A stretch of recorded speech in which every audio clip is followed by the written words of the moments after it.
So today it's the devil. Who is the devil, or what is the devil? The first place to start is the Septuagint, and you'll find out as we go along why. Alexander the Great had an empire that stretched from Macedonia all the way out to eastern India. After he died, his kingdom was broken into four pieces. Ptolemy the First, or Ptolemy Soter, meaning savior, was given Egypt, as well as surrounding shores of the Mediterranean. He created the Alexandrian Library, and this is very important.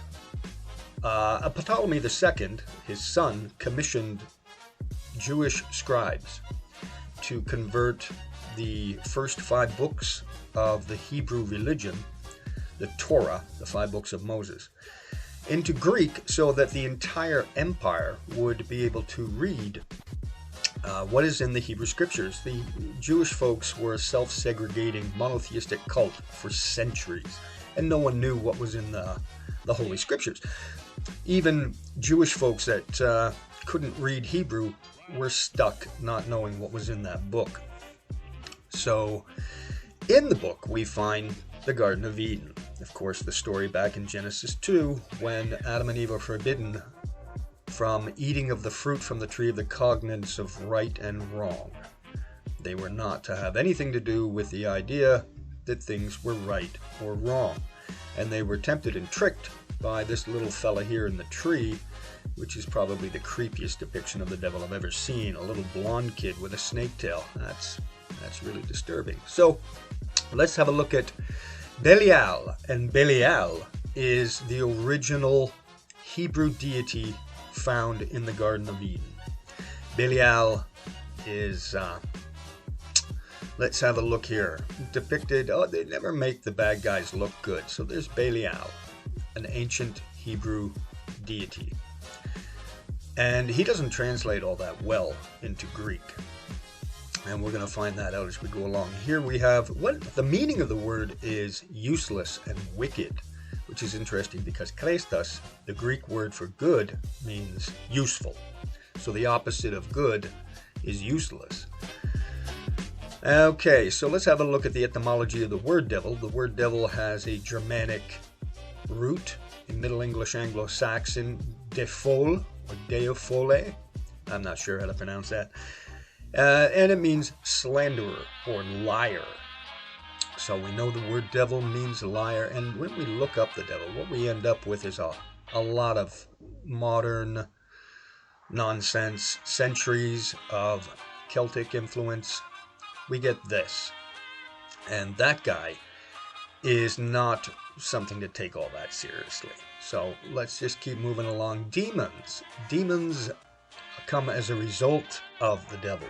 They are ruled by the devil. They are produced in the world and in you through the devil. So they are the minions of the devil, or the Germanic word for liar. Satan. Satan is, of course, the Hebrew word meaning enemy. So your enemy is the devil. That's why those words are connected so often. And people say it's the same person, the devil and Satan. Yes, your enemy is the liar. So we're going to look up diabolos, which is the Greek word that shows up in the Septuagint, and it's simply an adjective. We can see it being used figuratively. We can see it being used in the plural. Here Jesus is using the word devil, or a liar, when he refers to one of his disciples. You have to protect yourself from the liar, or the devil. So the word for liar is being used in the Septuagint, or the Greek Bible, figuratively for the most part. It's not an individual person. It's a trait more than anything else. So how did we end up with that horned guy with the long tail and the red skin and all this other nonsense? Well, that was centuries and centuries of the church encouraging people to let their imaginations run wild with them. In order to know truly the essence of what's being taught and why we're using the word devil, one has to go all the way back to the Garden of Eden. And it was in the Garden of Eden that we find Adam and Eve. Now, who are these people? Adam and Eve are not the first man and woman. Adam is man. Adam is the first man, but Eve is not the first woman. According to Hebrew mythology, the first woman is Lilith. And Lilith couldn't bring herself to be submissive to Adam, so she wasn't fit to be a wife. They couldn't form a partnership.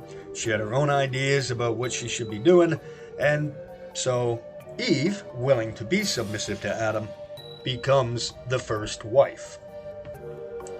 Now, Adam and Eve are both told not to eat of the fruit from the tree of the cognizance of right and wrong. They're not to have anything to do with that. And along comes a serpent. Now, it's important that you recognize right off the hop, the serpent is not in the shape of a snake yet. God removes the arms and the legs and causes the snake to slither on the ground only after he has deceived Adam and Eve.